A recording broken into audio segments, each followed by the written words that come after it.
Over 19,000 children and teens are injured or killed by guns every year. Advocates say many of those deaths and injuries could be prevented if the gun was safely stored away.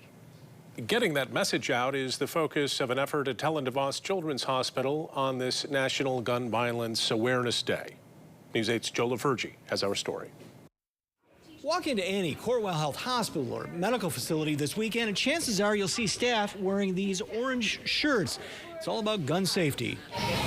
It's not just doctors and nurses at Helen DeVos Children's Hospital dealing with the after effects of gun violence involving children.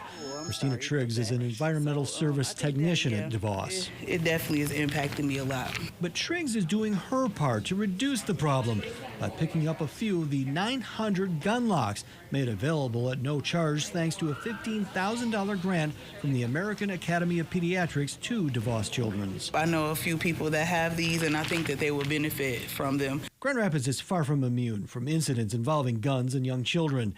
Twice in the last month, a student has brought a gun to a Grand Rapids elementary school. And 2 weeks ago, 2-year-old Kiera McCoy died after her mother's boyfriend left a loaded handgun between couch cushions. Kiera found the gun and shot himself.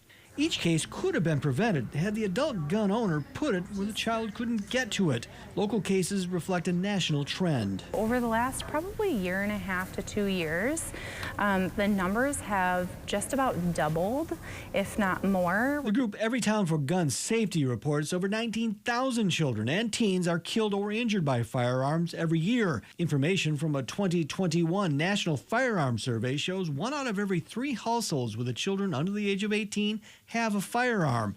45% of those homes don't have the firearm locked up.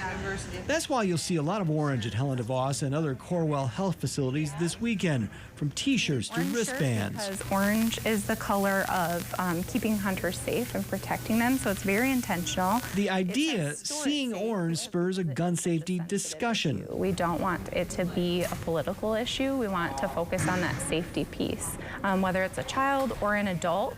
And then we just discuss, are there firearms in the home, and ask if they're being stored safely.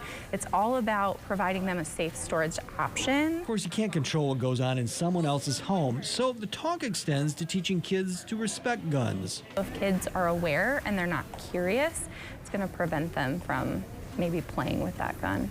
Westra says another study by Everytown for Gun Safety says all of those discussions can have an impact on children's safety. The statistic is 250 deaths could be prevented annually if 50% more parents lock their guns. We have a link with much more information on gun safety at woodtv.com. In Grand Rapids, Joe LaFurgey, News 8.